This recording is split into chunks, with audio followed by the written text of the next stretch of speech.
Okay, for our part 2, sorry. Lesson titled The MBOK Management Body of Knowledge or the MBOK. Okay.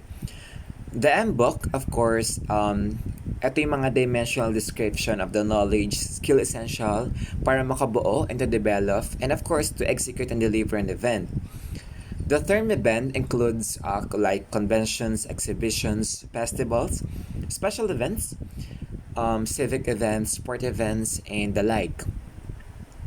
The MBOK po is isa po siyang framework na kung saan yet to be filled in. Kumbaga, kailangan siyang gawin.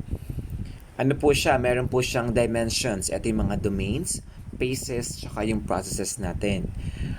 Ang aim of the MBOK or the Event Management Body Knowledge is to create a framework of the knowledge and processes para magamit po ito sa event management na kung saan pwede ka mag-customize para ma-meet mo yung needs of various cultures, governments, educational programs, and organizations.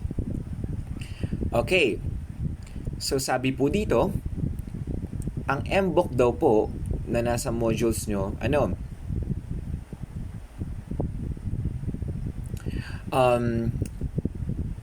it was released in 2003, was pioneering project of industry practitioners, Professor William O'Toole of the University of Sydney and Certified Special Events Professional Julia Silvers.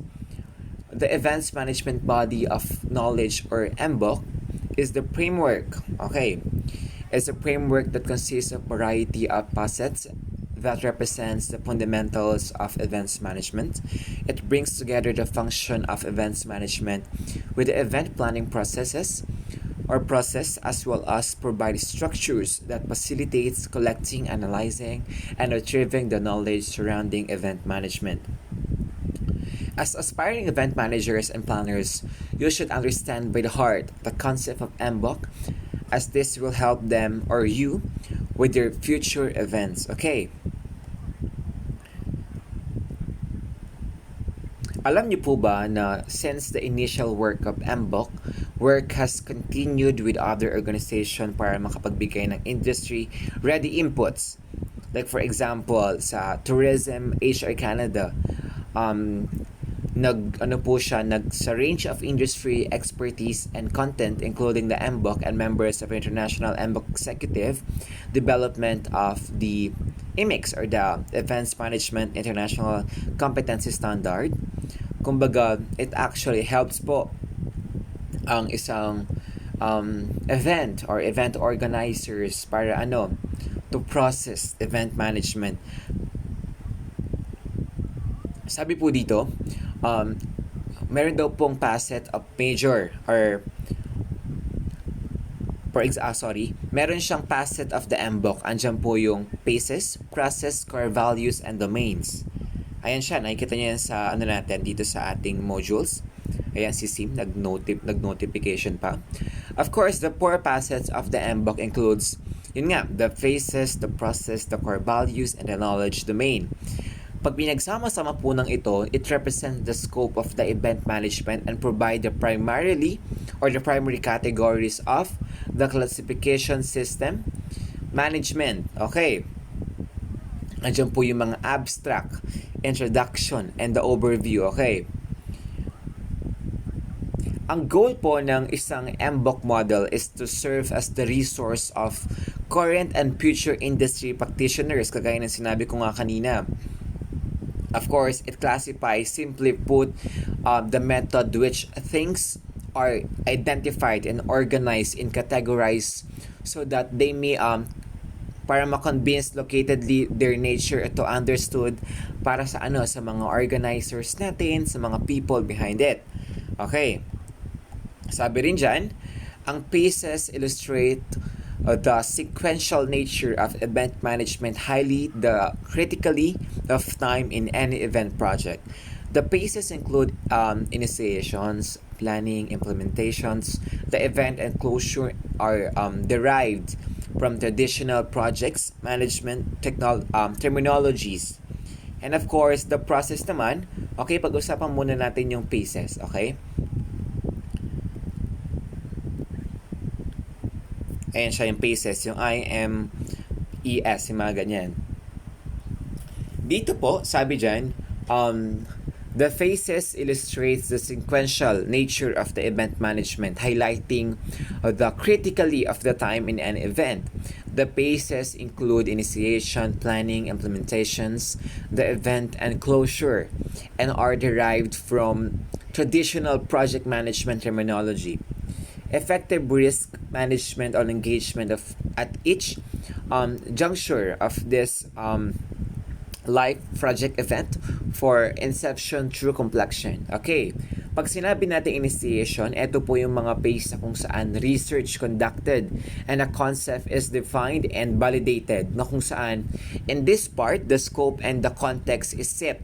Okay, yung goals and objectives nyo kailangan defined na, and the commitment of resource is established. Kumbaga, okay na, ready na po siya. Dito rin po sinasabi na kung saan ang commitment to risk management must be instituted.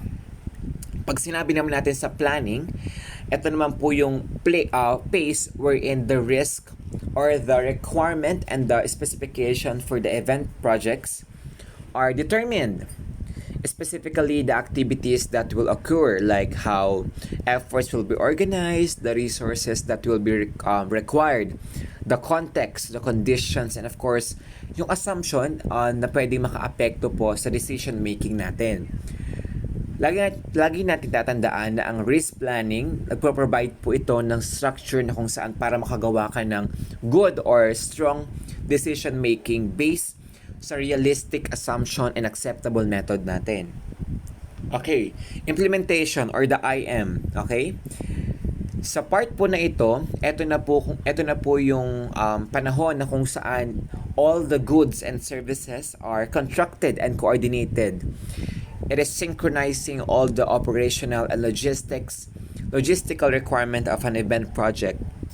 Risk management techniques are required during this phase to ensure yung proper verification and control activities are employed. Kumbaga nakahalera, nakalatag na po siya lahat. And of course, the event proper or the event, it's set apart from the implementation. Kumbaga dapat successful po yung mga sumusunod. It is required once the product begins, okay? And the closure. And this part, yung closure po na yan, yan yung phase na kung saan event production is shut down. Okay? And contractual obligation completed. This phase also includes the collection of feedback, the reviews, the action. Kamusta po ba naging actual event po natin? Okay po ba? And now, pag-usapan natin the core values. Ang core values naman po, pag sinabi natin core values, ito po yung mga principles na kung saan applied ang mga decision making na ginawa po natin. It is equally important to infuse all the risk management decisions with this same functional values. Una dyan, ano yan? The creativity, the tragic thinking, continuous improvement, the ethics, and the integrations. Okay, pag-usapan naman natin ngayon ang strategic planning po natin. Pag sinabi natin strategic planning, ano po ito? Okay, sorry. Strategic planning of event require careful study of everything that is necessary for an event to be successful. An event manager must take into consideration existing barriers and identify resources such as people, funding, and material essentials to achieve the desired outcome. Barriers and resources are laid down and put together an event plan that details event objectives, activities to be undertaken, people responsible on budget, timeline for implementations. Okay, so I'll be discussing this one furthermore sa ating face-to-face discussion.